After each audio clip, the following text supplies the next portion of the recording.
with the Charter for Compassion on Charter Live. Every Thursday at 11 a.m. Pacific time, we get together to talk a little bit about the things that are happening with the Charter with a special guest. This week, we had the privilege of, well, before I tell you this, we are currently live on Facebook, Twitter, Twitch, YouTube, and LinkedIn. And later on, we'll be posting this video, this recording on Instagram as well. We will be putting different links on the comments, on the chats, on the different platforms that we're in. So you can easily access all the things that we're talking about. Today, I have the privilege of hosting our special guest, Jaime Clark. She's from the Honey Foundation in Arizona in the United States of America. So let me get her in.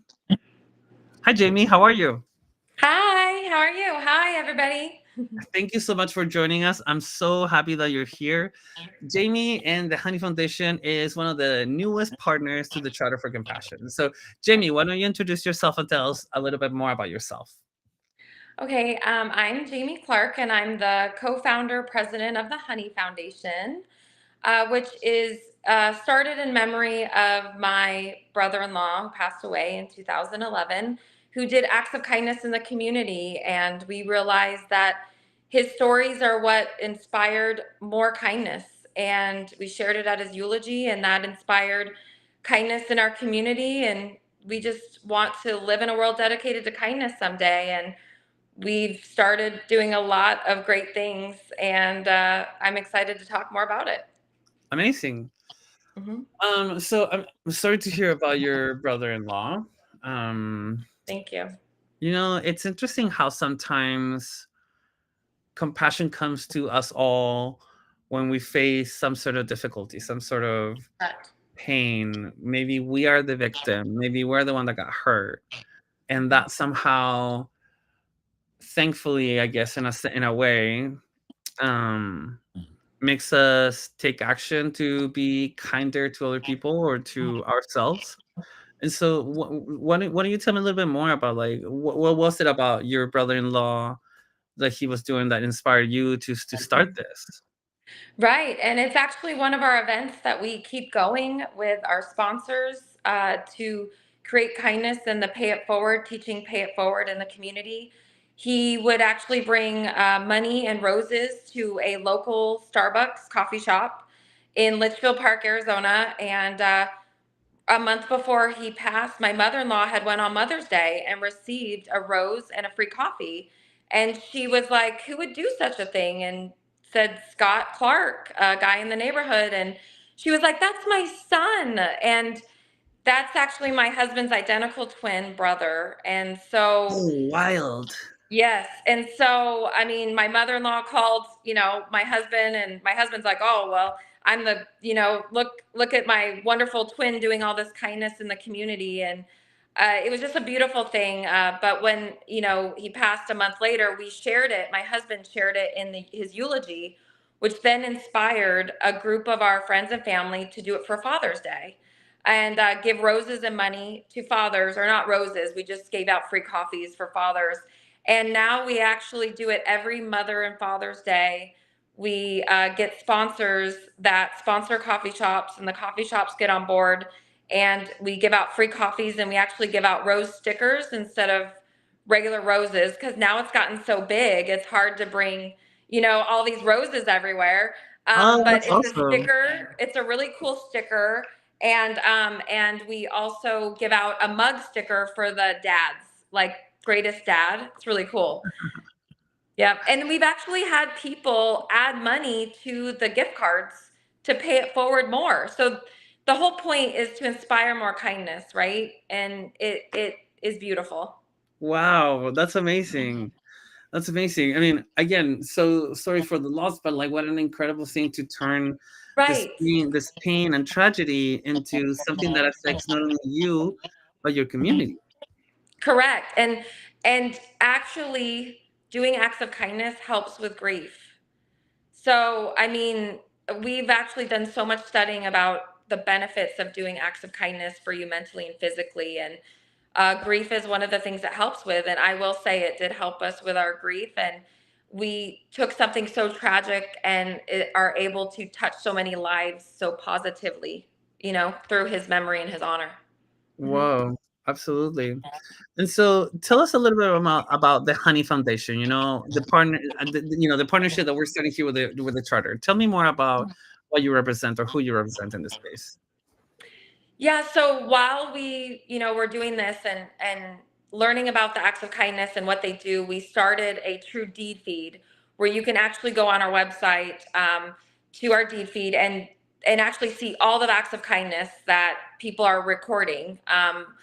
And it's pretty cool, and it's anonymous. It has your name and maybe where you're from, and it lists all the acts of kindness. We have QR codes, and you can sign up and you can record your deeds to then inspire more kindness. We also had a school come to us that was having bullying problems. And with my background in counseling psychology, marriage and family therapy, I was able to create a kindness curriculum, like mental health through kindness, that teaches coping skills, leadership skills, uh, positive thinking, how to get out there and do acts of kindness to inspire more, to help others physically and mentally. And not only does it help you as the receiver getting these benefits, but the person who's actually doing the acts, it helps them actually more mentally and physically. Mm, So the whole point is to then inspire the other person, the receiver, to go out and do it to receive all of those amazing benefits. And through our education, we've actually seen a 51% decrease in bullying and school violence in the schools that we've provided the education. And I know we've talked about connecting about the golden rule, and that is part of our education in there is treat people how you want to be treated, what the golden rule is. that's amazing. Wow, Jamie. Yep. That's a lot. And so tell me how do you wish, because I wanted to feature you as a new partner, Thank hopefully you. able to like introduce you and show to the world that we can all create our own little projects that can become bigger like your organization, right? And to Yeah. create this kindness and compassion. How do you see yourself like using the charter? Do you want to like partner up with organizations? Do you want to share your curriculum? Do you want to learn from others? Like, what is it that you're searching for as a new partner of the Charter for Compassion? Well, I mean, our mission is to live in a world dedicated to kindness and compassion, pretty much, and love. And so, with partnering with you guys, and you're doing the same thing to get out there and inspire with either education, with coffees in communities, however we can really do it. I mean, the education helps people understand why they're doing it and helps them learn the ways to go out and do it themselves. And we have some volunteers out right now that are out there doing acts of kindness and recording it on our site to then inspire more. That's what we want, right? Amazing. Yes. Yeah. Mm-hmm. Awesome. Awesome. Well, Jamie, thank you so much for taking the time to share with us, what you do, how did it all start, and how you were able to transform a sad tragedy into a principle of action to create more ripples of compassion in yourself, within your family, and with your community. You truly are an inspiration, and we appreciate that you are part of this huge network of different organizations around the world. And so, um, again, thank you so much for joining us. And is there anything else that you would like to leave these viewers with before we keep going with the show? I mean, just if you're in a moment that is hard and challenging, if you could take a couple deep breaths and just think on how to really spread love, joy, kindness, compassion at the moment, even when it gets hard. It will truly help you inside and out, and also help the people around you to be able to make inspirations in the world and be able to touch more lives and make a difference. Wow. Thank you. And how true is that? A deep breath sometimes can change everything, right? Right? Yes, it can, for sure. And Well, I just Jamie, want to tell you that thank you so much. And I'm so excited for our partnership. And I love everything you're doing. And I appreciate all that Charter of Compassion does. Awesome. Thank you so much, Jamie. I really appreciate you taking the time to tell us more about yourself and your organization. And hopefully, we get lots of more fruit and more ripples of compassion through the work that we do together. Once again, Sounds thank you. great. I'm so excited for it. Excited for our Woo! journey. We'll talk to you soon. Bye. Thank you so much. And I love you all. I sending love to you guys all. Hell yes. Thank you so much. Bye. Bye. Have a great day. Wow, that was amazing. Thank you so much, Jamie, once again. And for all the partners that are there watching this, either through the live show right now or through the recordings that will be posted in our social media or in all our pages, you're more than welcome to reach out at Felipe at charterforcompassion.org. Felipe is Felipe at charterforcompassion.org. And then you'll be able to communicate with me and tell us, if you want to be featured in this show as well, so that we can keep, showing to the world all the beautiful things that all the partners are doing. Because the most important thing that we can do in the compassion work is to team up, to cooperate with each other, and create better ripples and bigger ripples of compassion as we work together. So, again, so grateful for Jamie. Thank you so much, Jamie. Let's go to our website now. I'm going to share my screen so that you can know what else is going on with the Charter for Compassion. So if you go to news, you can click on event calendar and you can see everything that is coming up in the next couple of weeks. So we'll just go down here. And we start with, American Textures was already today, and it's going to have 2 more dates on the 26th and the 29th. But this Saturday, we had the Charter Sangha. The Sangha is a time that we, as a Charter for Compassion, provide for you for an hour and a half every last Saturday of the month. For an hour and a half, you get to meet other people, have some meditation, mindfulness training, share in circle, moments of silence, just a moment to calm and to ground yourself once again into things that are happening. This year we have Andy Sprague from the Sangha House UK and Merida McCarthy, part of our staff family, doing the work and leading you through this meditation and trainings. This is free to attend, and it's again the last Saturday of every month. So in this case, this Saturday, February 24th, at 9 a.m. Pacific time. I will be putting that on the chat, so the link on the chat, so you can check it out and register if you want. That same link will work for each one of the occasions at the last Saturday of every month. Next, we have the magical ability of music to inspire action. I have to tell you, this little program that seemed to be very not so much, turned out to be such a wonderful experience. So this webinar series is being done by our executive director, Marilyn Turkovich, and it is happening every Wednesday until the end of March at 8 a.m. Pacific time. Okay, so Marilyn, the first occasion, which happened a week ago, she did some music and everything, and people liked it. This Wednesday, this past Wednesday, so yesterday, she had a very emotional roller coaster where she presented a couple different songs, and people felt it very strongly, and they were able to, enjoy Marilyn's DJ skills in a sense, but also see how music really motivated them and inspired them to some sort of action. And that's exactly what I want to do. So every Wednesday from last week until the end of March, you have Marilyn being your DJ, showing you and teaching you and giving you a little inspiration for action through music. Now, this week, not this week, but the upcoming week, and I will remind you again next week, we have 3 global reads. Hold on a second. Let me just repeat that. 1, 2, 3. 3 global reads. We usually have 1 a week if you if you follow the Charter for Compassion. But this next week, so the first week of March, we're gonna have 3 global reads. One of them is going to be a global read for kids, and the other 2 is just regular global reads. But they're amazing experiences and occurrences that thankfully we were able to reach out to the author, and the author, agreed to be interviewed. But and this was the only time that they were able to do it. So we decided to, what?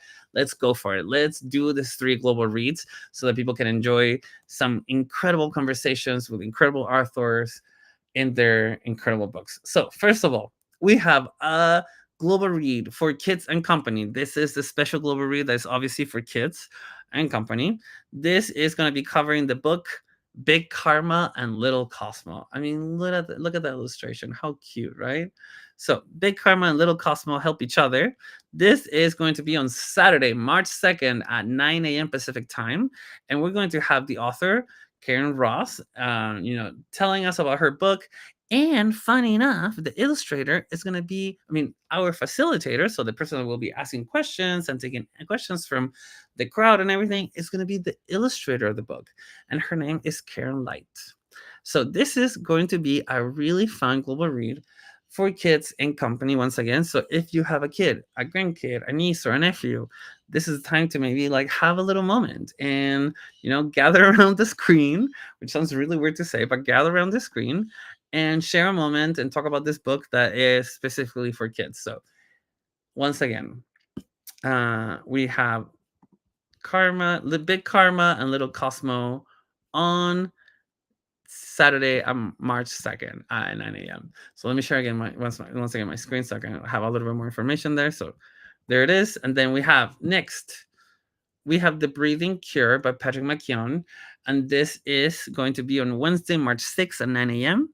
And this will be a book that the book says noses are for breathing, mouths are for eating. Many people believe that taking a deep breath increases body oxygenation. The opposite is the case. So, the Breathing Cure will guide you through techniques that embody the key to healthy breathing and healthy living. McKeown's goal is to enable you to take responsibility for your own health, to prevent and significantly reduce a number of common ailments, to help you realize your potential, and to offer simple, scientifically based ways to change your breathing habits. This is going to be a really fun, entertaining conversation. Very different from most of our books because usually they tend to be about, compassion or kindness or, deep mindfulness or, subconscious or conscious things that are very much in our brain. This is going to be more about health in our bodies and how breathing, which is an incredibly powerful tool and also the most and the most underrated typical thing that happens with our bodies, right, which is breathing. How if we control it, we can really create access and have incredible experiences because of the way that we breathe and how we breathe. So that is another great offering that is going to be happening once again on Wednesday, March 6th at 9 a.m. Last but not least, we have this most incredible global read, I Shall Not Hate, a Gaza doctor's journey on the road to peace and human dignity. This is written by Professor Dr. Izzeldin Abuelaish. He is um, a Palestinian Canadian physician, an internationally recognized human rights and inspirational peace activist devoted to the advancement of girls in the Middle East. I mean, what's not to like about that, right? But the book itself, it says, by turns inspiring and heartbreaking, hopeful and horrifying, I Shall Not Hate is Izzeldin's Abuelaish account of an extraordinary life. A Harvard-trained Palestinian doctor who was born and raised in the Jabalia refugee camp in Gaza Strip and who has devoted his life to medicine and reconciliation between Israelis and Palestinians. Abuelaish has been crossing the lines in the sand that divide Israelis and Palestinians for most of his life. As a physician who treats patients on both sides of the line, as a humanitarian who sees the need for improved health and education for women as the way forward in the Middle East, and most recently as the father whose daughters were killed by Israeli soldiers on January 16, 2009, during Israel's incursion into the Gaza Strip. There is plenty to hear and know and learn about that global read. It's going to be charged, it's going to be powerful considering the times and the horrible things that we're seeing happening in Gaza right now. We hope that you can join us for each and every one of those events or any of those events. As long as we are able to inspire you, as long as we're able to give you something that gives you the power, the energy, the desire to do more, to create more ripples of compassion, we invite you and we welcome you. This has been the end of our show. I hope that you can join us in the global reads that are happening next week. Hopefully, you can link up with Jamie from the Honey Foundation and the thousands of other partners that we have in our network. There's so much work to do, but I think that we can do it. I don't know that this is like, my thought and nobody else's, but I think that we can do it. And the first, most important thing is to know that we have the capacity and the power to do so. So hopefully you join me or you join others in this incredible journey and create more compassion in this world. We'll see you next week.